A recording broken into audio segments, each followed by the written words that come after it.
Everyone, welcome back to my channel guys. And यार हम लोगों ने स्टार्ट किया हुआ था मियोसिस, जिसकी इंट्रोडक्टरी डिटेल्स हमने ऑलरेडी पढ़ ली थी। ठीक है, now let's start with meiosis 1 और पढ़ते हैं कि इस मियोसिस 1 में क्या क्या चीजें हैं जो हमारे काम की है। तो मियोसिस 1 में सबसे पहला जो हमारा फेज है वो कौन सा है? Prophase. So the prophase of first meiotic division is typically longer and more complex when compared to prophase of mitosis. ठीक है यार, याद करो कि मैंने आपको बताया था कि मियोसिस दो टाइप्स में है। ठीक है, that is meiosis 1 and that is meiosis 2। अब वही पीएमएटी इसके अंदर भी होंगे 1 के ब्रैकेट के साथ, और वही पीएमएटी इसके अंदर भी होंगे 2 के ब्रैकेट के साथ। तो सबसे पहले जो हम पढ़ना शुरू कर रहे हैं that is prophase 1। And the first line जो हमने स्टडी करी है वो ये है कि जो ये प्रोफेज 1 का ड्यूरेशन होता है मियोसिस में, ये लंबा होता है as compare to the prophase of mitosis जो हमने माइटोसिस के अंदर प्रोफेज पढ़ा था। ठीक है, it has a longer length duration. It has been further subdivided into 5 phases. अब ये इतना लंबा है कि हमने आगे इसकी सब डिविजन्स कर दी है। कौन कौन सी सब डिविजन्स हैं? They are named as leptotene, zygote, then we have pectine, diplotin, and we have dikinesis। ठीक है जी, तो ये हमारी अलग अलग प्रोफेज 1 के फेजेस हैं। चलिए ठीक है, got it.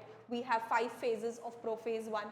During leptotene stage chromosomes become gradually visible under the light microscope। तो that means लेप्टोटीन स्टेज में जो क्रोमोसोम्स हैं वो अनटैंगल्ड तो हो चुके हैं, अनटैंगल्ड होने की वजह से वो थोड़े थोड़े हमें दिखने लगे हैं।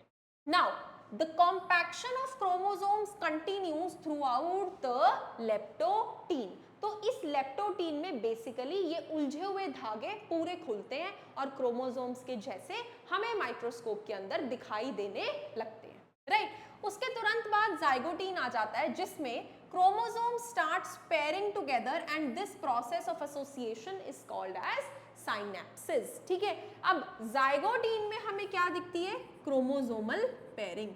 जो धागे क्रोमोसोम्स के खुले हैं वो दो दो करके पेयर बना के हमें दिखाई देने लगेंगे। 23 पेयर्स होने चाहिए। ठीक है, तो दो क्रोमोसोम पेयर बनते दिखाई दे रहे हैं। उस पेयरिंग को हम क्या नाम देते हैं? We call it as synapsis. फिर ऐसे पेयर्ड क्रोमोसोम्स को होमोलोगस क्रोमोसोम्स कहा जाता है। सेम अगर पेयर बना रहे तो उन्हें हम होमोलोगस ही कहेंगे। अगर किसी वो दूसरे के साथ पेयरिंग बनाएंगे ना तो हम उसे हेट्रोलोगस कहते हैं।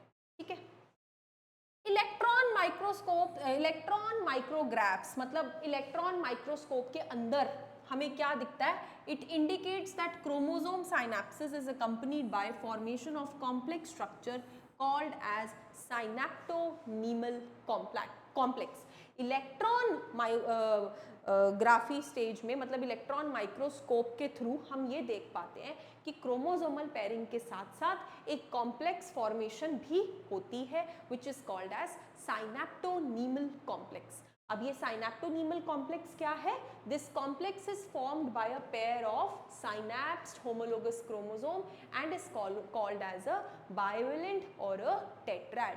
I repeat, this complex is formed by a pair of synapsed homologous chromosome और इसे हम bivalent या tetrad कहते हैं। I'll just show you the diagram if it is available over here. Okay, just give me a second, I'll show you.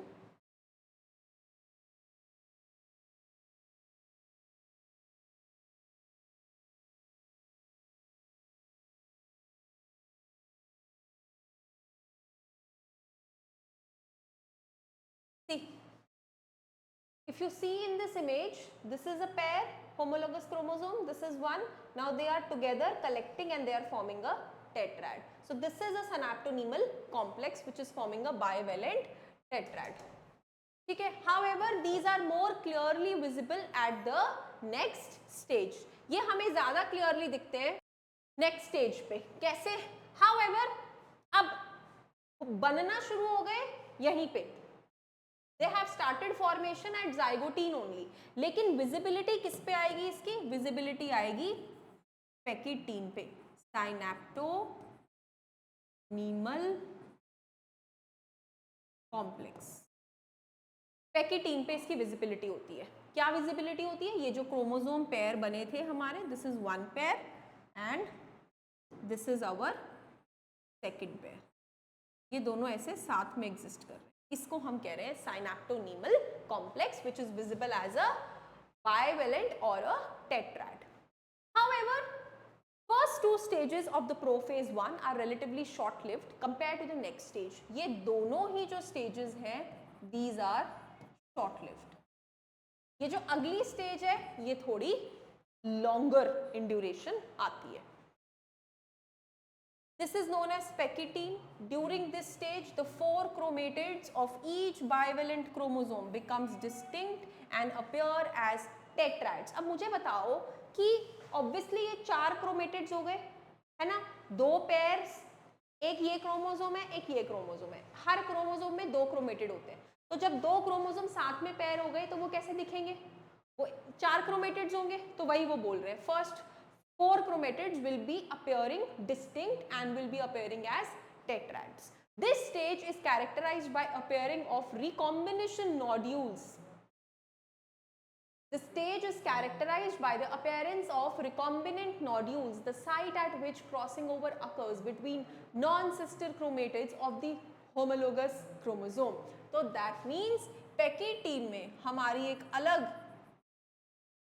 Phenomenon की introduction होती है, that is crossing over. देखो मैं आपको दिखाती हूँ क्रॉसिंग ओवर क्या होता है.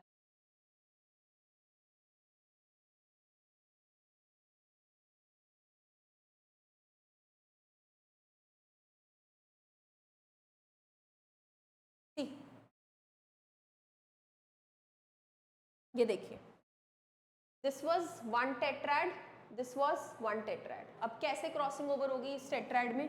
इसकी आर्म और इसकी आर्म एक दूसरे के ऊपर चढ़ गई. This is crossing over. इसको क्रॉसिंग ओवर कहते हैं. ठीक है ना? तो अब वो जो बना है क्रॉसिंग ओवर से,